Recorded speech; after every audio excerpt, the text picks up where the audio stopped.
Good morning to you. Right now, it is, what is it? It is March 22nd. It is a Friday. It's 9:35 in the morning. And I usually don't get to do this at this kind of time because I work during the day.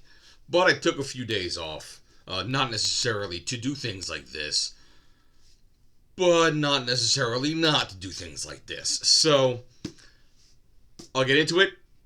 Yesterday, I actually was able to sit down, read for a bunch, and I finished the latest of the Dresden Files. And I'll tell you what, I am so glad that I picked these books up to read. They are just, entertaining to watch. They're hitting the right, notes along the way to bring you along on a nice adventure without doing too much like, oh, we hid the one detail you need at the beginning and then later on, oh, wait, it was there all along. Or you don't have those kind of things like, oh, for some reason your hero was randomly throwing knives at a target at the beginning of the book. Because at the end of the book, he definitely needs to do that to get the villain to stop threatening, his girl or something like that. They're just great reads. Now, these books started coming out around the turn of the century. In fact, this one alone came out in 2001. So, in fact, the one I'm holding in my hand right now, which I got not too long ago, is the 39th printing. So that alone tells you how good a series is if it keeps going back to the drawing board in order to get, another batch out because people want it so much. So, Dresden Files. Previously, I talked a couple of these before. This is actually book 3 in the series. The first installment, which is called Stormfront, we had an introduction to Harry Dresden, who's pretty much like your Harry Potter wizard who's down on his luck, and now he's a private investigator in Chicago. He works sometimes with the Chicago PD as a wizarding consultant whenever they have like a weird kind of crime that needs to be looked at from a different viewpoint. And that's where the primary amount of his money gets in, because he doesn't get too many people coming in off the street for a private investigator for wizarding things. Usually not taken very seriously by the public. Stormfront itself was mainly like a wizard versus wizardish type of story, and it unfolded, did its world building, and got you hitting the ground running on what was going on with the Dresden Files themselves. After that, they followed it up with a book called Full Moon. Not Full Moon, Full Moon. Haha, you're the fool. This time you see him in his magical element, yet against werewolves, thus the moon, kind of motif on there.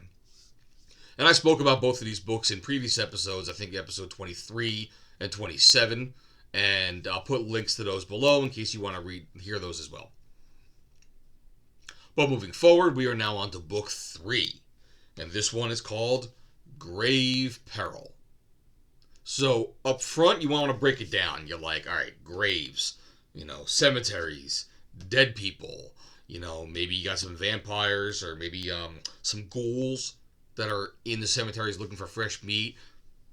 Could be zombies. You never know. But now we're talking a little bit more about ghosts. So, hooray! You got some magic, you got your ghosts. Sure, they can go together. Why not? If you got a good enough writer, you can combine any two elements together and make a good story. So Grave Peril actually starts us out with a cold open, so to speak, and Jim Butcher gets us right into the action. We learn in this world that Harry has at least one friend. His name is Michael Carpenter, and he's with him on this ghost hunt because he himself is a pseudo-magical being. You see, Michael Carpenter is a very pious man, very into the Christian religion, loves Jesus, loves God. Okay? But it turns out that he's actually one of what they call, and they introduce, is a Knight of the Sword, or Knight of the Cross, depending on which one you like better. And one of the things about this is he's imbued with this huge, large bastard sword. And it actually carries on its cross hilt one of the nails that was used in Jesus' crucifixion. He calls this sword Amoracchius, Not exactly sure because these are words written down, what the pronunciation, but let's just say Amoracchius. He's got this sword, Amoracchius, and is helping, Harry out. I'll actually put a link on the bottom below to there's a Dresden Fandom out there. So you can go there, you can read about it. But I did for a little bit, and then I stopped because I have to tell you to watch out. There's spoilers. So as the sword and the character are used in subsequent novels, which I have not yet read, but I will, other things happen, and I was trying to, not read them, and I'm trying to forget about them already. So that's the sword, that's him, whatever else. Now, this friend, you actually get a sense pretty quickly that they've done battle against evil before. So you get right into the friendship knowing that there is backstory to the friendship, and then you can see how they go. But one of the coolest things about him and this universe and Harry itself, this is why I want to dive into it for a second, is this character of Michael Carpenter introduces you, we'll call another magic. Okay? Right before they go into a confrontation with this bad ghost, we see Michael kneels down and says a quick prayer. God help us in battle, give us the strength, and protect us. Something simple. But when he does this, Harry's looking at him, and Harry's got this wizard sight where he can almost see auras and whatnot. And he was just using or activated this sight a second ago. So when Michael sits down and prays, it describes how Harry sees this aura, and he feels the energy and the power just glow all throughout his friend. So it gives you an introduction that in this world there is some form of faith magic, to put it loosely. And that faith magic can be just as palpable as Harry's real magic, in this world. So it's a good illustration of what it actually means to be a Knight of God and what that can actually do for these stories. So I thought that was cool. I had to share that. Moving on. So Harry and Michael get into this big Ghostbusters adventure in the cold open, and it takes you on a pretty wild ride, But even during this, you're getting good information on what's a ghost, how are they created, how do you get rid of them, and it kind of cements it into some actuality. They kind of do this a little bit with Supernatural too, about maybe it's an episodic adventure series where sometimes you have to just figure out what is unfinished in the ghost life, and therefore you can hit them to move on to whatever the next place happens to be. Okay. As they're doing this encounter, you actually start learning that there's been many ghosts that have been popping up as of late. So Michael and Harry have been kind of busy,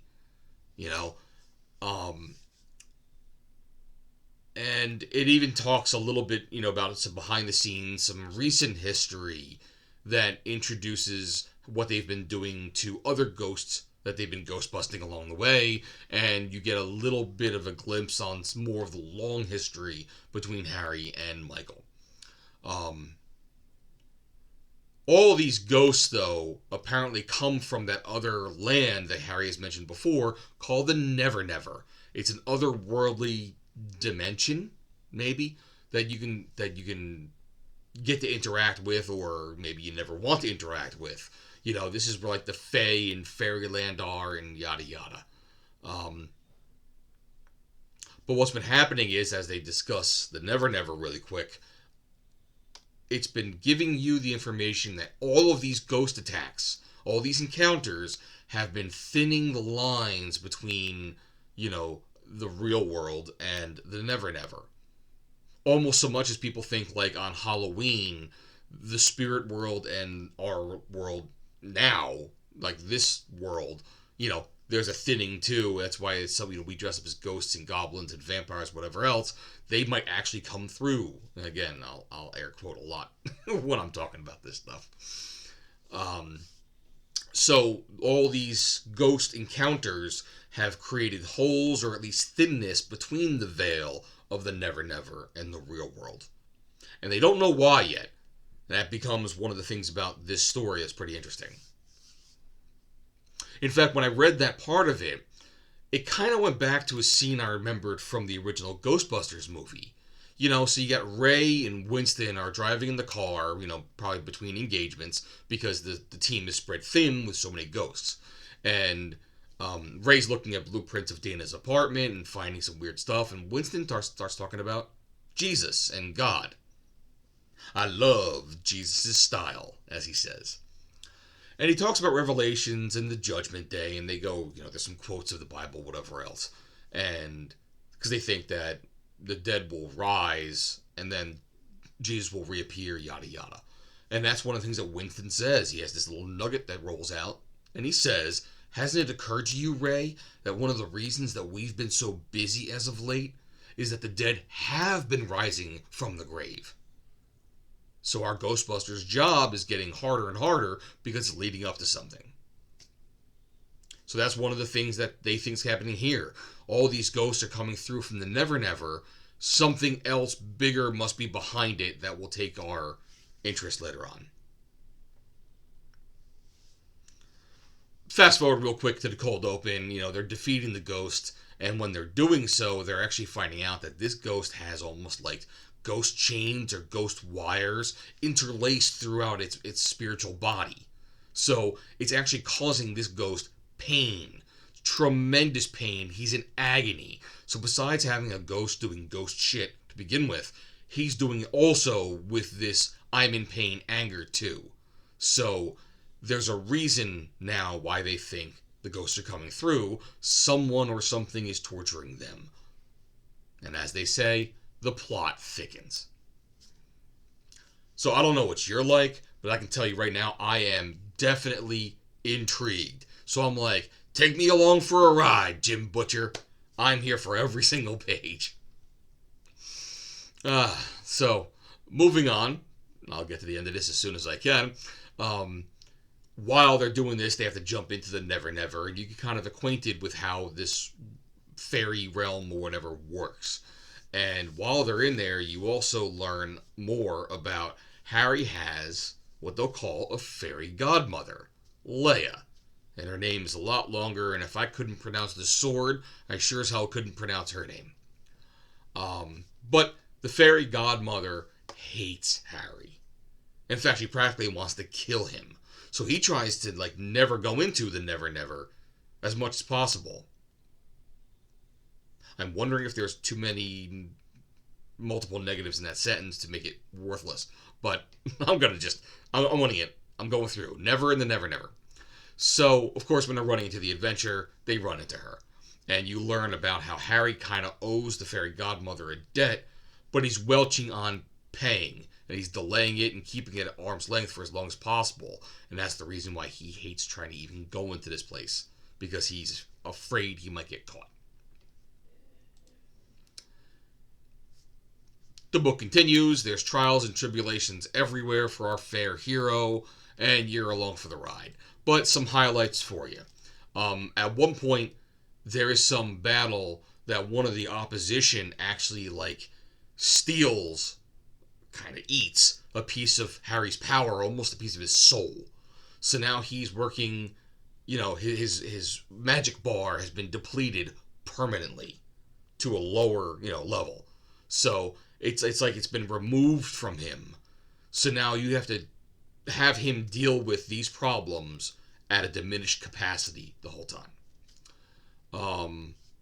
What else happens? This nightmare ghost demon is now making the rounds, and it's going after people in the police department. And there's a detective that he and his good friend Corinne, Detective Murphy knows, who's kind of in this nightmare realm, and he's catatonic at his home. His eyes are glazed over. He's been attacked. It stalked him and got there. Murphy herself is attacked by another version of almost Harry in a way. So, and it's interesting the way they do something with, again, the nightmare is behind Detective Murphy, and then Harry comes in, there's a standoff, like he's got a prisoner. And you almost see, like, the Nightmare puts the fingers, like, through the temples of Murphy. Very reminiscent, if you've ever seen, I forget it's Clive Barker or Wes Craven did Lord of Illusions. And in that, they have the one character, Nyx, who's the Puritan, and he does this. He puts his fingers right through the temple of Swan, and later on through the temple of D'Amore, and it, like, has the effect of showing them the world. So, decent enough movie. But that's what's happening here. This Nightmare is embedding the nightmares further into his victims. So, and another interesting thing, too, is this Nightmare, when he went after the other policeman, did something where he crossed the threshold into the house without any hassle. And they tell you a little bit more about these rules, and the rules seem extremely important to just digest and know that this is what happens to people's powers or what they can and cannot do. The threshold pretty much is like the front door of your house. It's to enter your home. There's those things in the past that people might have read or seen on TV where, you invite a vampire into your home, you lose power over the vampire. Okay? That happens here too. Where if a ghost or some kind of magical being were to just cross over into your home, the effect or ability for them to use magic would be greatly diminished, because your home, has a nurturing environment. It is a domicile that you build with love, with a wife and with children, and every single day you kind of add to it. So that's why people need to kind of like get invited in if they want to use any magic. If they were going against it, again, they lose most of their magic, or at least the effect of the magic. They do an interesting caveat to this, where while Harry lives alone, he's a bachelor, he's got his own little like apartment in the basement. He does not have this much of a home, being that nothing's being nurtured and loved within. It's just him. So he's got more of maybe a dwelling instead of a domicile, which makes a difference in these stories. So, again, you're learning more and more about this. And the good thing is, the more you get that in the early books, the more the later books can say, we're going to touch on this, but you know about it already. Boom, let's go ahead. Other than that, the book goes even further while the investigations are going on. Now you're going to get Harry, again, going back to the grave stuff, is going to be going against vampires. He thinks that in the realm of vampires, or in the society of vampires, I should say, there is the person who is controlling the Nightmare, who's controlling the ghosts. So he goes in to try to figure out who it is, suss them out, so he can battle them better. We've actually been introduced already to like the head vampire around here called Bianca. I think she was in the first book, and he has a small little encounter with her. Goes in nice, then she tries to eat him, and he defends himself, yada yada, in the first book. But now, we're in a situation where Bianca's actually having a party, and she invites Harry to come. And the reason why Harry's invited, not just to get over on him, but he's actually a representative of what the White Wizards, or the White Council of the Wizards, is. The closest one nearby, so she can extend him a formal invitation. And again, now you start learning more rules in this universe. You start learning about the rules of hospitality. And if Harry comes to this party under the guise of hospitality, he's forbidden from being attacked. And vice versa, he is forbidden from attacking anybody there. Because all these magical systems, the vampires, the Never Never maybe, and even the Council of Wizards and God knows who else, all have an agreement saying, yes, if you invite somebody, they're under the rule of hospitality, you can do nothing, because if you do, the repercussions will be immediate and horrible. You will practically instigate and start a war, of which, if the vampires had attacked Harry, the vampires would be the at-fault party. So everyone who lives under these rules would band together to go against the offending party. So the rules are enough to keep people in check, in place. On top of that, as the story continues, you start learning more about this world of vampires. So they actually have a councils, or what they call the courts of vampires, and they go by the white court, the red court, and the black court, of course. So you get to learn a little bit more about who is a member of which court of vampires, what they represent, and what their role is in the overall scheme of things. So there you have it. You know, you got Harry Dresden going in against ghosts, what ghosts can do, what they can't do, what rules they can break and what they can't break, what the rules are for Harry, what he can do and not do. You got a little bit of the religion getting in here, because it's quite possible later on it's not just going to be a Catholic concept. It could be any religion practically, that as long as there's faith magic behind it, will be good. And I look forward to seeing more of that, to see how much he delves into other non-Jesus related faith families. That's the book. That's my little report on it for you right now. So I know the next book in the series, I think number 4, is called Summer Night. And from what I understand, what I've seen up front, is this where you start going into the wizarding house, their rules, key people in charge, and they flesh out more and more about what these people mean and what rules exist and how Harry is reflected in these, or what he's done to break them. It's something I'm looking forward to seeing. Take me on the exploratory journey. Let's get these books read. Okay, I'm going to leave it there. It's been long enough, about 22 minutes, yada yada. So in the meantime, like I always say, keep reading. It's always a great thing. And if you want to discuss this further, we have comments down below. I'd love to talk to people about this if you want to. But just reach out and we're good to go. Okay? Thank you, and I'll see you sometime soon. Bye-bye.